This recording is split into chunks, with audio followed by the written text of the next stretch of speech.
Hello everyone, bonjour et bienvenue dans la première vidéo d'appui du cours de traductologie 3e année. Vous avez assisté pour l'immense majorité d'entre vous au cours qui a eu lieu ce vendredi 20 septembre 2019 et la raison pour laquelle je fais les vidéos, c'est un petit peu pour reprendre un certain nombre de points, mais aussi anticiper sur des points du cours suivant. On a notamment réfléchi autour de la question du calque et on a introduit les premiers éléments vous permettant de réfléchir au concept de transposition.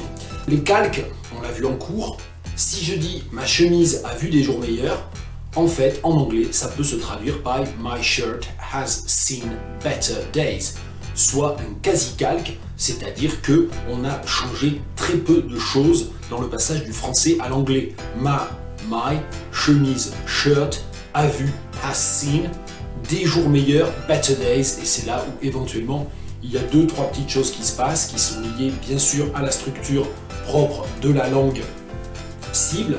Dans ce cas-là, l'anglais, on met l'adjectif avant le nom. Et puis, l'article indéfini pluriel en français « des » est un article 0 en anglais. Mais à l'exception de ces deux petites modifications, la phrase anglaise est quasiment un calque de la phrase française. C'est cela que l'on appelle un calque. On peut parler aussi de mot à mot ou de traduction littérale dans certains cas. Alors, le cours de traductologie que vous allez suivre au premier semestre et au deuxième semestre, il s'intéresse à tous les cas dans lesquels on ne peut pas calquer. Si on ne peut pas calquer, on est obligé de recourir à un certain nombre d'opérations de traduction. Et au cours du premier semestre, nous en verrons un certain nombre. La première d'entre elles, c'est la transposition. Toujours en réfléchissant à cette question du calque, en cours, vendredi, nous avons vu quoi? Nous avons vu, par exemple, une citation d'une chanson. Le spleen n'est plus à la mode, c'est pas compliqué d'être heureux. Et effectivement, ici, on s'est très vite rendu compte qu'il y avait peut-être diverses propositions de traduction de ce refrain en anglais, mais qu'aucune ne permettait de calque. Je ne vais même pas dire à haute voix ce que serait une traduction mot à mot, ça serait affreux.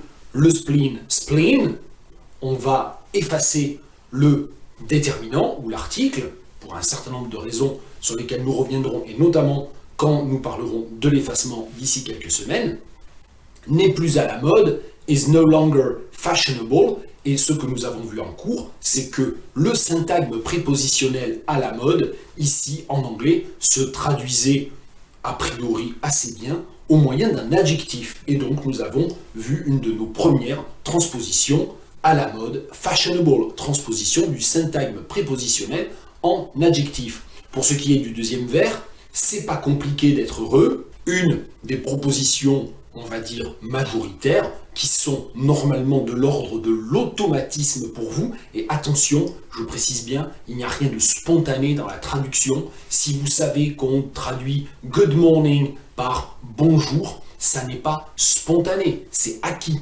Et c'est acquis depuis si longtemps que c'est devenu un automatisme. Mais ça n'est pas quelque chose d'inné ou de spontané. La traduction, comme toutes les opérations intellectuelles, a nécessité et continue de nécessiter des acquisitions et des apprentissages. Je referme la parenthèse. Donc, c'est pas compliqué d'être heureux. Un automatisme consiste déjà à proposer de traduire par être heureux par being happy. Et là, encore une transposition. Un verbe à l'infinitif en français, qui était la langue source, et un verbe au participe présent en anglais, being happy. Et puis, autre chose, du coup, si on traduit cette forme infinitive par une forme au participe présent, un autre automatisme a consisté pour vous à réagencer, et voilà un concept qui reviendra très souvent, qui n'est pas une opération de traduction à proprement parler, mais qui est une opération syntaxique qui sert très souvent en traduction. Vous avez proposé de réagencer « being happy is not complicated ». Et on se rend compte, ensuite il y a plein d'autres traductions possibles, « being happy is quite easy »,« being happy comes easily », qui est celle que moi je proposerai. Mais enfin, peu importe, on se rend compte qu'une traduction assez proche malgré tout du texte source, c'est pas compliqué d'être heureux, « being happy is not complicated », a en fait impliqué une transposition de l'infinitif en participe présent, et d'autre part, bien sûr, un réagencement puisque ce qui se trouve, pour le dire de manière, pour le coup, pas très linguistique, ce qui se trouve à la fin de la phrase passe en premier plan, et inversement. On a un renversement de l'ordre des composants de la phrase, c'est ce que l'on appelle un réagencement. Venons-en donc à la transposition. Pour reprendre la définition donnée dans l'ouvrage de Françoise Vreck à la page 13, je vous redonne ici la référence. La transposition est un changement de catégorie grammaticale qui n'entraîne pas de changement de sens. Il s'agit bien entendu, comme on l'a vu en cours, d'une opération qui peut intervenir au sein d'une même langue, donc il ne s'agit pas uniquement d'une opération de traductologie. L'exemple que j'ai donné en cours, c'est « avant de partir, avant que je ne parte », deux formes grammaticales différentes, mais qui disent la même chose. De même, si je dis « l'astrophysique est une matière que je ne connais pas du tout », je peux le dire autrement en français, avec d'autres formes grammaticales. L'astrophysique est une matière totalement inconnue de moi. Il s'agit, bien entendu, et c'est pour cela que nous allons en parler dans le cadre du cours de traductologie, d'une opération qui peut intervenir en traduction, à savoir dans le passage d'une langue source à une langue cible. Et j'ai déjà employé ces concepts, et on va les employer tout au long de l'année. J'en profite pour faire une deuxième parenthèse. On évitera de parler de texte original et de traduction, ou de langue originale et de langue de traduction. On essaiera systématiquement de parler de langue source et de langue cible, de texte source et de texte cible. Exemple donné dans le cours, They admired her slim figure. Ils admiraient la minceur de sa silhouette. Et la transposition ici se situe bien sûr sur le passage de l'adjectif épithète slim, qui est traduit en langue cible par un nom minceur. Il y a du coup un certain nombre d'autres modifications qui s'imposent, puisque transposer un adjectif anglais en un nom français implique notamment d'ajouter un complément du nom, la minceur de sa silhouette. Je vais à présent évoquer brièvement quelques cas de transposition qui figurent dans les 14 pages du chapitre sur la transposition du livre de Françoise Vreck, que vous devez impérativement lire très attentivement, crayon en main, pour vendredi prochain, pour le 27 septembre. On ne va pas regarder tous les cas ensemble. Ces vidéos ne se substituent pas au cours ni à votre travail personnel. Elles permettent un autre type d'apprentissage si cela est en mesure de vous aider, mais ça ne se substitue évidemment pas à la lecture très attentive du chapitre en question. Par parenthèse, troisième parenthèse, mais vous savez que j'en suis friand, par parenthèse, l'objectif de la traductologie n'est pas seulement, et n'est même en l'occurrence pas principalement, de vous permettre de passer un examen dans cette matière et de montrer que vous êtes capable d'analyser telle ou telle opération de traductologie dans telle ou telle comparaison entre un texte source et un texte cible. L'objectif principal, c'est de vous aider à avoir une approche beaucoup plus rigoureuse de la traduction telle que vous devez la pratiquer en thème ou en version. Cela veut dire bien entendu que dans les différents cas de transposition qui se trouvent dans le chapitre 1 de l'ouvrage de Françoise Vreck et dans les différents exemples que je vais brièvement aborder, vous devez acquérir progressivement des automatismes qui font qu'en voyant tel ou tel adjectif, tel ou tel nom, tel ou tel adverbe, ou tel verbe, dans le cas d'un thème ou d'une version, vous devez finir par vous dire, quand vous vous rendez compte que le calque n'est pas possible, est-ce que je suis obligé de traduire cet adjectif par un adjectif? N'y a-t-il pas plus de solutions qui s'offrent à moi si je pense à d'autres cas vus en cours, et notamment vus en cours de traductologie? Dans le chapitre que Françoise Vreck consacre à la transposition, c'est un chapitre qui fait 14 pages si l'on accepte les exercices, vous avez vu déjà, ou vous verrez très bientôt, d'ici vendredi prochain, qu'il y a les différentes catégories grammaticales qui constituent en quelque sorte les sous-parties de ce chapitre. Et cela correspond bien entendu au domaine de l'adjectif, au domaine de l'adverbe, du nom, du verbe, et le cas particulier des transpositions en cascade. Je vais me contenter de faire quelques remarques à partir du domaine de l'adjectif. Et pour commencer, je prends le cas de l'adjectif composé, avec un exemple tiré du manuel de Françoise Vreck, a sharp-nosed man, un homme au nez effilé. Sharp-nosed, c'est l'adjectif composé. La traduction qui est proposée, c'est un homme au nez effilé. Et ici, bien sûr, on voit qu'en français, on ne traduit pas par un adjectif composé. En fait, on n'a pas le choix. Il s'agit d'une opération obligatoire. Et ça, c'est autre chose sur lequel j'ai insisté pendant le cours vendredi. Il faut bien distinguer ce qui relève du choix et ce qui relève de l'obligation. Ici, on n'a pas le choix. Il n'y a pas d'adjectif composé en français correspondant à sharp-nosed. Il n'y en a pas. Ni d'adjectif composé, d'ailleurs, ni d'adjectif tout court. Et donc, un homme au nez effilé, syntagme prépositionnel pour traduire l'adjectif. Si on cherche à réfléchir dans l'autre sens, c'est-à-dire du français vers l'anglais, imaginez que vous ayez à traduire un jour un énoncé tel que ne va pas dans la rue, il y a de la neige qui monte jusqu'aux cuisses. Pour traduire la proposition subordonnée relative qui monte jusqu'aux cuisses, vous pourrez recourir en anglais à un adjectif thigh high snow. Et effectivement, ici, on voit qu'il y a peut-être la possibilité en anglais de traduire aussi par une subordonnée relative, mais votre traduction sera bien meilleure, elle sera plus courte, elle sera plus pertinente si vous avez recours à cet adjectif. A l'inverse, si on repart dans l'autre sens, traduire thigh high snow au moyen d'un adjectif et d'un nom et d'un adjectif, ce n'est pas possible en français. Donc il y a de très nombreux cas comme ça, d'adjectifs composés. Il faut évidemment, et vous ne pouvez pas vous dispenser d'aller regarder en détail les différents exemples commentés par Françoise Vrek, mais je vous en donne un autre, guide de dépannage. Si vous êtes dans le domaine informatique, guide de dépannage, ça se dit très souvent en anglais, troubleshooting guide. Et là, évidemment, le complément du nom, syntagme prépositionnel, avec pour fonction de complément du nom de dépannage, se traduit par un adjectif composé, troubleshooting. Pour ceux qui ont déjà envie de s'intéresser au concept du second semestre, eh bien, je suis en mesure de vous dire que dans le passage, dans la traduction de dépannage par troubleshooting, il se passe plein d'autres choses qui correspondent à des concepts du second semestre. Je poursuis avec les adjectifs. Il y a le cas des adjectifs dérivés, et là encore, je prends des exemples tirés du manuel de l'ouvrage de Françoise Vrek, avec le suffixe less, un couple sans enfant, syntagme prépositionnel, a childless couple, childless, adjectif. C'est pareil pour le cas des adjectifs préfixés en un ayant une valeur également privative.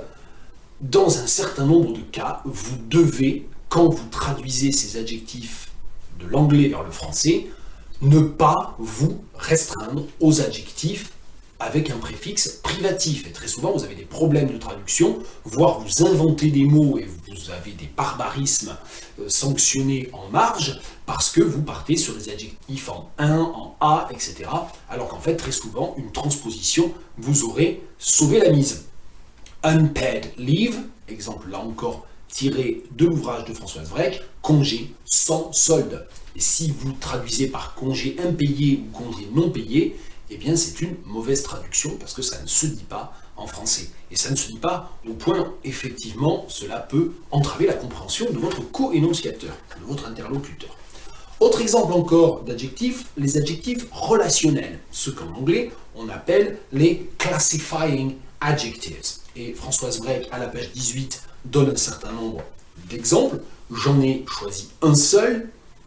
Presidential elections et presidential candidate. Presidential elections peut se traduire de manière quasi calquée par élection présidentielle, alors que presidential candidate, en français, c'est un ou une candidate à la présidence. Et là, il est obligatoire de traduire au moyen de cette transposition.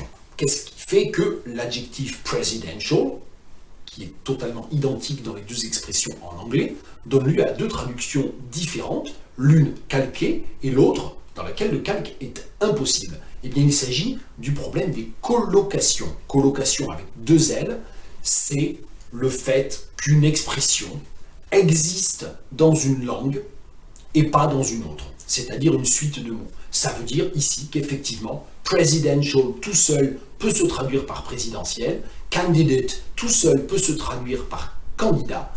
qu'en anglais, on peut les accoler, presidential candidate, c'est une colocation qui existe en anglais, mais qu'en revanche, candidat présidentiel est une colocation impropre, une colocation qui n'existe pas en français. Et donc, pour ces classifying adjectives, il y a très souvent un problème de traduction, et il y a les cas dans lesquels on peut calquer et les cas dans lesquels on ne peut pas calquer. Il y a d'ailleurs un des exercices que je vous demande de faire pour vendredi prochain qui va vous permettre de réfléchir un peu plus en profondeur à cette question. Il faut donc bien maîtriser les colocations, tant dans la langue source que dans la langue cible. Encore un autre cas, le cas des noms adjectivés. Alors, énième parenthèse, je ne les compte même plus. Vous avez remarqué, j'ai dû le dire en cours, que l'ouvrage de Françoise Vrek s'intitule « Entraînement à la version anglaise ». Ça veut dire que c'est un excellent ouvrage pour la traductologie, mais tous les exemples sont dans le même sens. Donc moi, évidemment, en cours, je vais essayer le plus souvent possible de vous donner des exemples correspondant au thème. Et dans la deuxième partie du semestre, nous travaillerons autant sur des traductions du français vers l'anglais que sur des traductions de l'anglais vers le français. Donc, les noms adjectivés, c'est un grand classique. En anglais, vous le savez, on peut très facilement utiliser un nom comme adjectif sans le changer. Cela est quasiment impossible, ou en tout cas très marginal en français. Ainsi, roadmap, carte routière. Là encore, je ne l'ai pas dit à chaque fois, se poser systématiquement la question, est-ce qu'on a le choix? Non, on n'a pas le choix, c'est obligatoire. On ne peut pas traduire roadmap par route-carte, qui serait le calque absolu, mais pas non plus par carte-route. Si on rétablit l'ordre canonique non adjectif en français, ça ne marche pas non plus parce que route n'est pas un adjectif en français. Et donc, il faut une transposition du nom en adjectif, carte routière. Il faut vraiment faire attention à cela quand on traduit. Je prends d'autres exemples que j'ai trouvés de mon côté. Pensons à 3 expressions utilisant le nom identity comme adjectif épithète en anglais, identity card, identity development et identity politics. Bien entendu, ça dépend du contexte. Mais généralement, identity card va se traduire par carte d'identité. Le nom utilisé comme adjectif identity est transposé en syntagme prépositionnel, complément du nom, carte d'identité. Dans le cadre de identity politics, j'ai trouvé plusieurs traductions répertoriées. On trouve notamment politique identitariste, mais qui est souvent entre guillemets, ce qui veut dire que c'est un terme un petit peu néologique et que, sans avoir un fort degré de certitude, on vous déconseille généralement de prendre ce genre de risque en version ou en thème. Donc évitez de forger des mots. Donc face à cela, quel est le choix? Identity politics, les politiques de l'identité, politique d'identité, politique identitaire. Tout ça est un petit peu problématique. Il faudra parfois préférer une transposition avec un étoffement. L'étoffement, je n'explique pas ce que c'est. Vous pouvez prendre un peu d'avance, aller regarder dans la suite du cours, mais on verra ça très bientôt.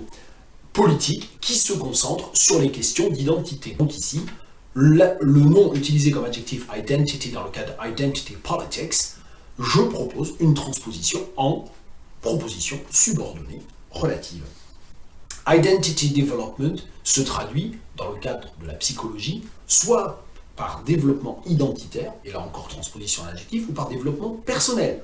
Autre adjectif épithète, ici, sans commune mesure dans sa morphologie avec le texte source. Identity n'est pas seulement un nom que nous transposons en adjectif, mais on le transpose en un adjectif qui n'appartient pas à la même famille de mots que identity ou identité en français, personnel.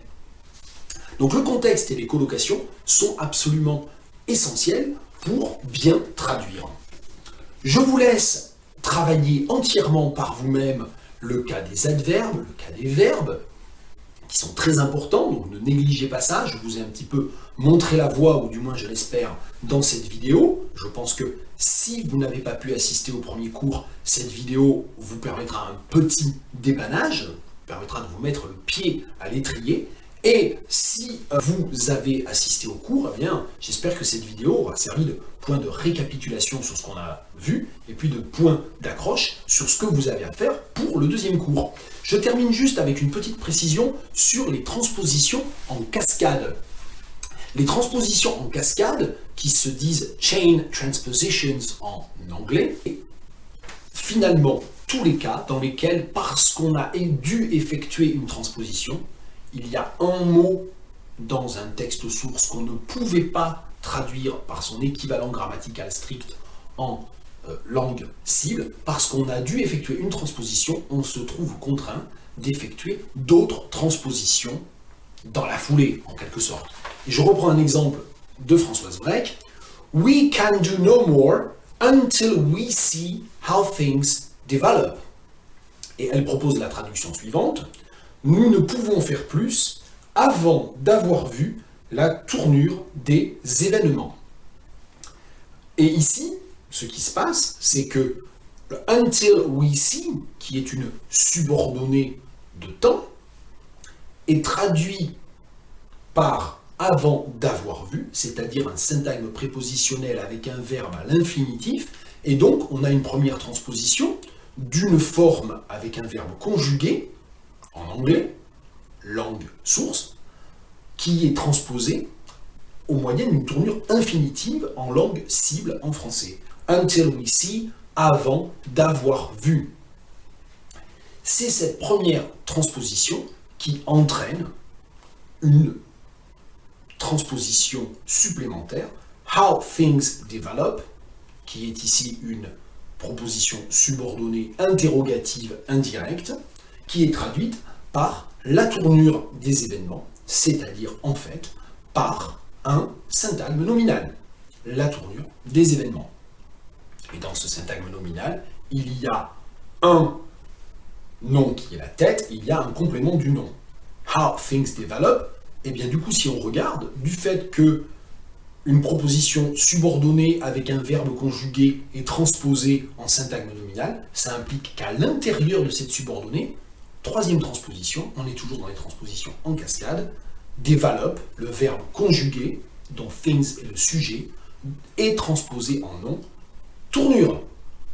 How things develop, la tournure des événements. Donc voilà, c'était pour vous réexpliquer ça. On parle de transposition en cascade dès qu'il y a une première transposition qui est effectuée et qu'à cause de cela, on doit modifier autre chose. Histoire de boucler la boucle, j'en reviens au point de départ du premier cours et donc au point de départ de cette vidéo, le calque. Le cas des transpositions en cascade doit nous rappeler à la plus grande méfiance. Si en traduction vous pouvez calquer, faites-le. Si vous commencez à modifier quelque chose, à faire des transpositions ou toute autre opération de traduction, cela risque de vous entraîner à en faire d'autres. Et à force de faire des modifications, on se retrouve soit à commettre des contresens, soit à réécrire complètement le texte, à dire autre chose, soit à oublier quelque chose en route, omission, etc. Donc il faut bien sûr faire attention. Je vous souhaite bon courage pour la semaine de travail en général. Je vous rappelle que sur les premières semaines, il y a pas mal de boulot pour ce cours-là. Donc pour la deuxième séance, il faut que vous repreniez un petit peu les notes de cours, bien sûr, que vous lisiez très attentivement le chapitre de Françoise Vrech et que vous fassiez les exercices qui ont été demandés. Si vous souhaitez les déposer en ligne, c'est prévu, vous pouvez les déposer en ligne. Il n'y a aucune note, ça n'est pas au contrôle continu. Je pourrai donner des conseils personnalisés à celles et ceux qui me rendront leur travail personnel dans le cours en ligne. Allez, à la prochaine!